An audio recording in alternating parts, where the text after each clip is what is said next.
Virgo, take a second. This one is lighter than what you might be used to hearing, but don't let that fool you. Light doesn't mean shallow. Sometimes the most significant things arrive without weight. Can we just acknowledge something that you probably don't let yourself sit with very often? You have a quality, um, a specific, almost difficult to define quality that does something to people when they get close enough to experience it. Not your looks, though, that might be part of it, not your accomplishments, not the curated version of yourself you present when you're trying to make an impression. The real thing, the unguarded thing, the version of you that comes out when you're just talking, just being, just existing in a room with another person without agenda. That version of you, the unconstructed one, is apparently kind of irresistible. Um, and the fascinating part is you might be the last person to fully believe that. Because here's what tends to happen with people who carry this kind of natural magnetism. They're often so busy analyzing whether they're enough, interesting enough, attractive enough, engaging enough that they completely miss the fact that the person across from them stopped wondering about any of that approximately 4 minutes into the conversation. They've already decided. Um, and they decided in your favor. This crush, the one that's been orbiting your awareness lately, the one you've been trying not to read too much into, might already be well past the point of casual interest. And what's worth exploring today isn't just the exciting surface of that. It's the deeper question of what you do with it, how you receive it, whether you can let yourself be wanted without immediately finding reasons to doubt it. Uh, because that right there might be the real conversation. Let's start with what's possibly happening with them, because catching feelings isn't a single moment, it's not a switch that flips. It's an accumulation, a slow, sometimes terrifying accumulation of moments where someone realizes, oh, this person is different. Not different in an abstract, poetic sense, different in the specific, visceral sense of, I think about them when I don't mean to. I find reasons to bring them up in conversations they have nothing to do with. I notice things about them that I shouldn't have been paying close enough attention to notice. That process, that slow, involuntary accumulation is possibly well underway for this person. And what might be making it complicated for them isn't a lack of interest. It's almost certainly the opposite. It's an excess of it, an amount of interest that feels slightly out of their control and therefore slightly alarming. Uh, because when we catch feelings for someone we actually care about impressing as opposed to someone we're casually attracted to, the stakes change. The casualness disappears, and what replaces it is this careful, slightly anxious energy of someone who doesn't want to get it wrong. Does that energy sound familiar when you're around them? The way they might try slightly too hard in certain moments. The way their attention on you has a particular quality focused, almost concentrated, like they're collecting information about you and don't want to miss anything. The way a simple conversation with them somehow always runs longer than either of you planned. That's not accident. That's someone who doesn't want to stop being near you and is finding every available reason to extend the time.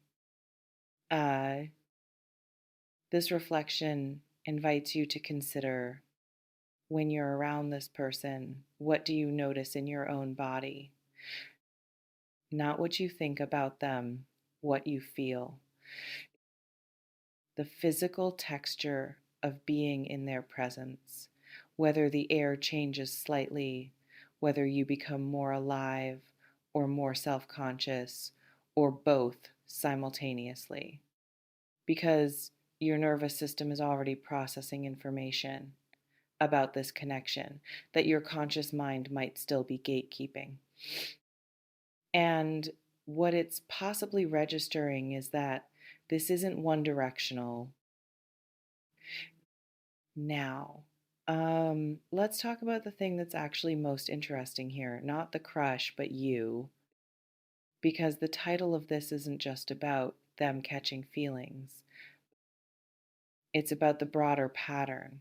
People quickly falling in love with you once they speak to you. And if we're being genuinely honest, that's a pattern you've probably noticed before, even if you've never quite articulated it. People meet you and something shifts in them. Conversations that were supposed to be brief become extended. Acquaintances develop an intensity of interest in you that catches you slightly off guard. Mm. People you haven't spoken to in months resurface with a warmth that suggests they think about you more than the silence implied.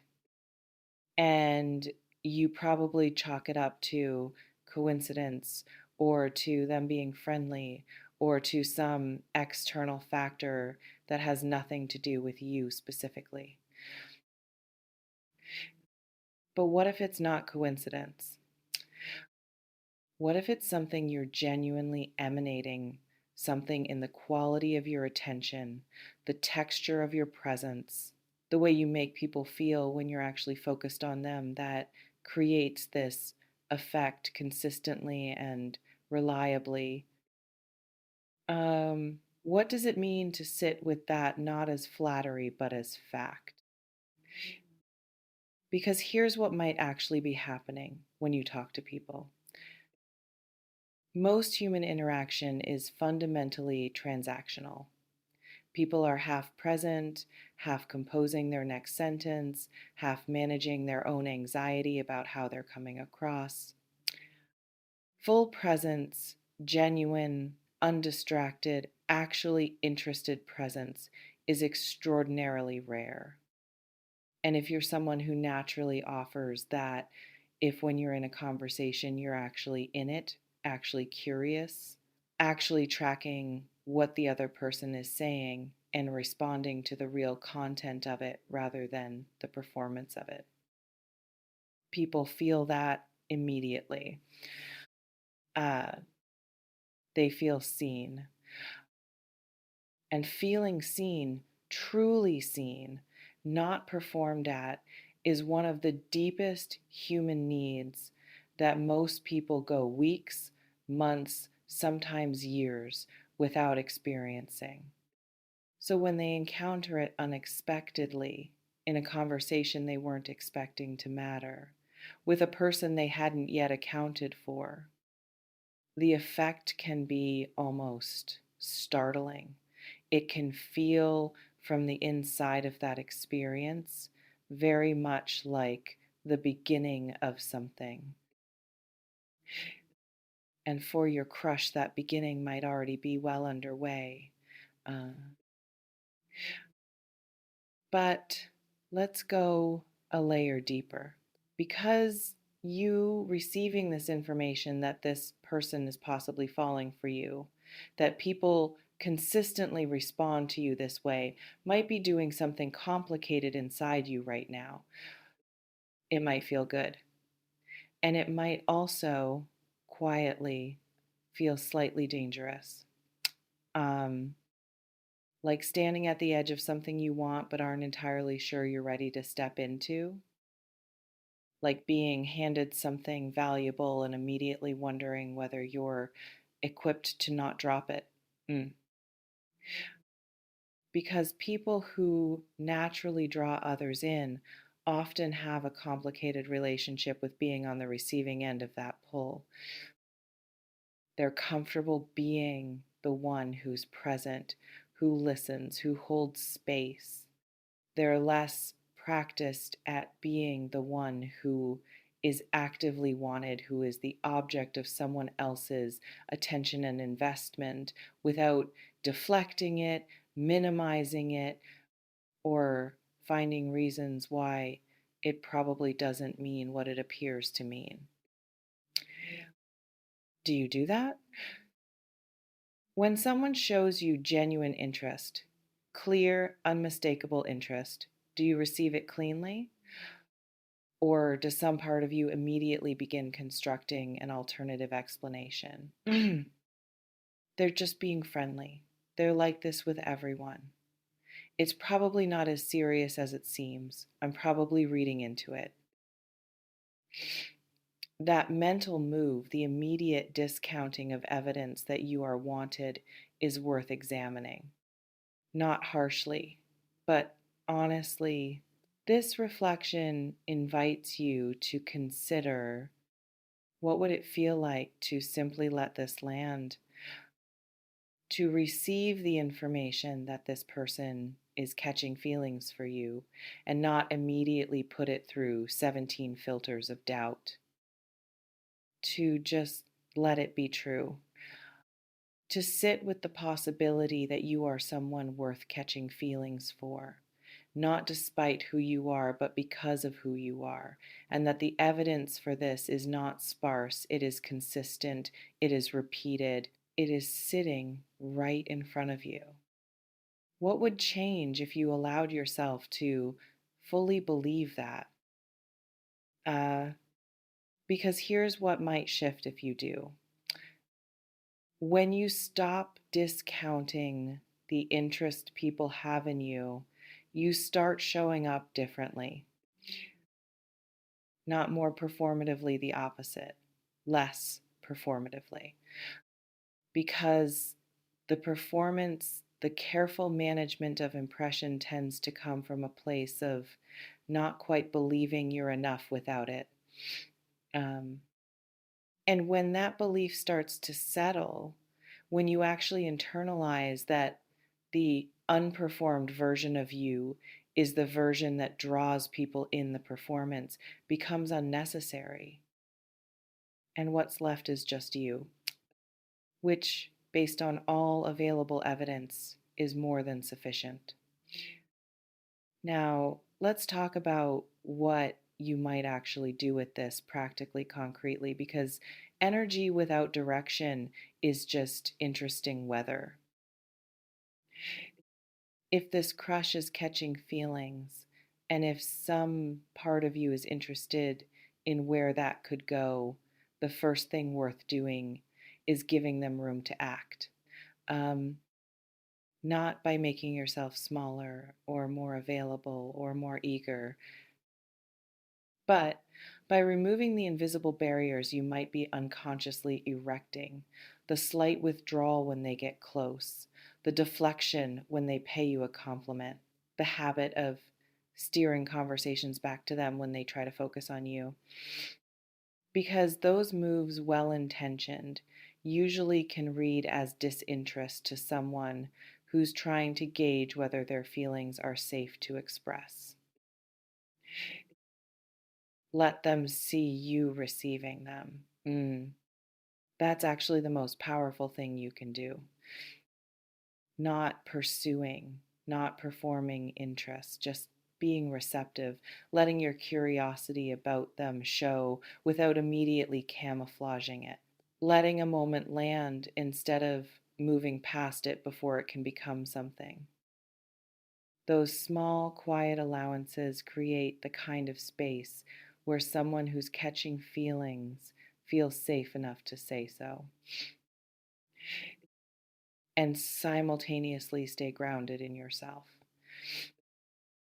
This is the balance that people with your particular kind of magnetism sometimes struggle with, because when you feel someone's interest intensely, it can create a gravitational pull toward reshaping yourself around their preferences, toward becoming whatever version of you seems most likely to keep them interested.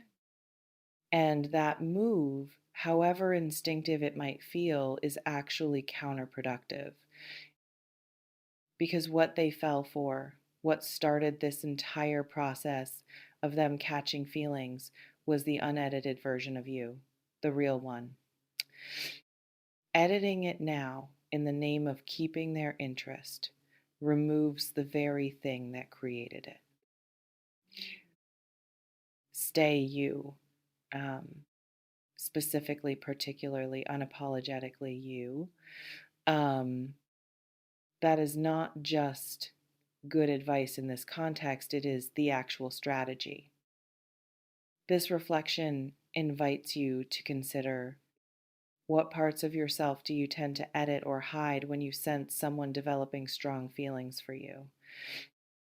What are the things you pull back, soften, or conceal because they feel too much, too intense, too real for early stages?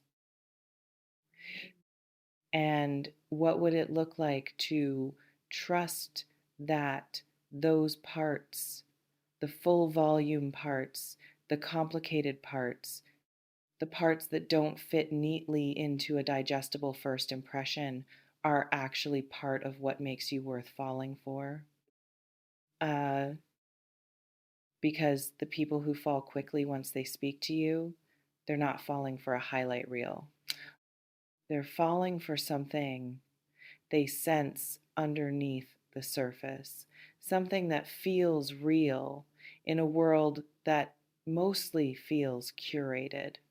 And and the more of that real thing you allow to be present without apology, without management, the deeper and more sustainable whatever develops between you and this person might become. So let yourself be a little bit known. Uh, Not all at once. That's not what this is suggesting. But incrementally, deliberately, in the way that trust is actually built not through grand revelations, but through small, consistent acts of showing up as yourself and watching what the other person does with that. Um, how they handle your realness will tell you everything you need to know about whether this is worth pursuing further. And if they handle it well, if they lean in rather than back away, if your complexity interests them rather than overwhelms them, if they come back not despite who you are, but because of it, then you'll know. Not because they said the right words, but because they demonstrated the right responses and demonstrated behavior over time is the only reliable data you actually have. You are someone people fall for, um, not because you're performing something extraordinary, but because you're being something rare. Uh, and this crush orbiting you with their carefully contained feelings and their slightly too long conversations and their attention that lands on you like it has nowhere else it would rather be. They might just be the latest person to discover what people consistently discover once they get close enough to you, that you're worth it, fully, without reservation, without needing to be different than you already are. The power is yours. It always has been. Let this one in at your own pace, on your own terms, with your eyes open and your self respect intact. Um, See what it becomes when you stop managing it and start living it. Take what resonates, softly release the rest, trust yourself. Until next time. Take care of yourself. You deserve the same energy you put out. See you soon.